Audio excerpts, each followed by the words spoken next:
Hey everyone! Welcome back to the channel. Today, we're diving deep into something that's probably happened to you. Your best friend. Or that character in your favorite show. It's that super relatable, super frustrating situation where two people are completely, undeniably, head over heels for each other. But neither of them will say a single word about it. It's like watching a romance movie where both leads forgot their lines. They're stuck on mute. And you're just sitting there, screaming at the screen, just tell them already. So, what's really going on here? Why do two people who are so obviously into each other act like they read strangers in a crowded room? It all boils down to one powerful, universal emotion: fear. And let me tell ya, fear in the game of love is like the final boss in a video game you just ENB. It shows up uninvited and messes with everything. First up, you have the classic fear of rejection. This one is the arg of all romantic fears. The thought of putting your heart out there, laying all your cards on the table, only to hear, "I don't see you that way," is terrifying. It feels like a personal failure, a direct hit to your self-esteem. Your brain starts playing out every worst-case scenario. You imagine the awkward silence, the forced smile, the slow, painful retreat. You see your confession turning into a viral cringe compilation, and your ego just can't handle that kind of public take. So, instead of taking the risk, you choose to stay silent. It feels safer, like you're protecting yourself from a potential emotional knockout. The silence becomes a shield, but it's also the very thing keeping you from what you want. Then, there's the fear of ruining the friendship. This is a big one, especially if the person you're crushing on is already a close friend. This person is your rock, your go-to for everything. You share inside jokes, late night talks, and you trust them completely. They feel like home. The idea of confessing your feelings and potentially making things weird is a massive gamble. What if they don't feel the same way? Suddenly, your easy, comfortable dynamic is gone. Every hangout becomes a minefield of unspoken tension. Will they start avoiding you? Will you lose not only a potential partner, but also your best friend in the process? The risk feels enormous. So you convince yourself that preserving the friendship is more important than chasing a romantic what if. You tell yourself, I can't lose them, and so you bury your feelings, hoping they'll just fade away. And let's not forget the fear of embarrassment. This is about looking foolish. It's the fear that you've completely misread the signs. Maybe that long, lingering stare wasn't a sign of deep affection. Maybe they just had something in their eye. Maybe that flirty text was just them being friendly. Your mind starts to spiral. You overthink every single interaction, dissecting it from every possible angle. They said, hey, with an extra Y. What does that mean? They liked your story from 3 days ago?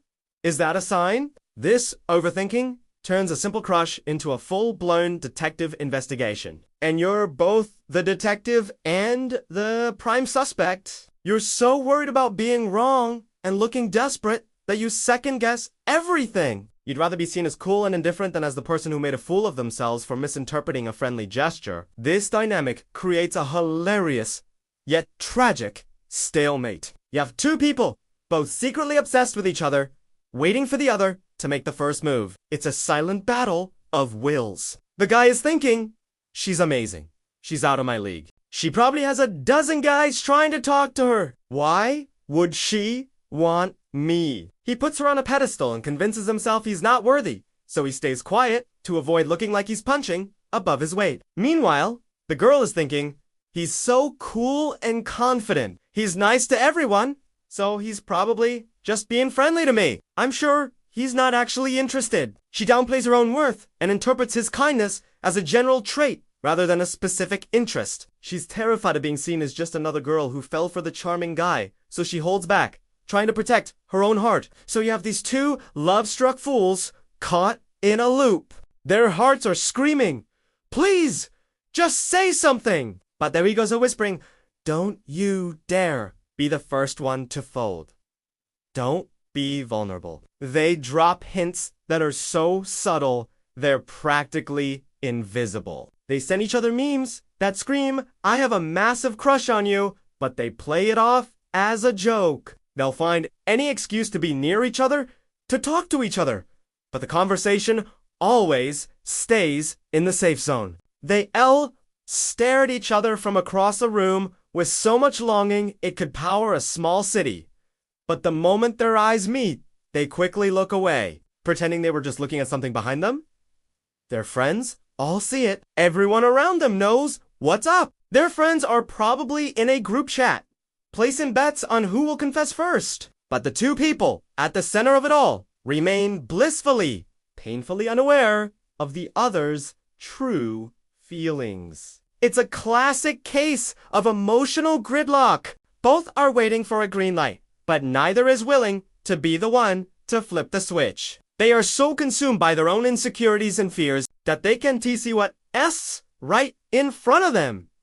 Someone who feels exactly the same way. They build up these elaborate narratives in their heads about why it would never work, all while their hearts are pulling them closer together.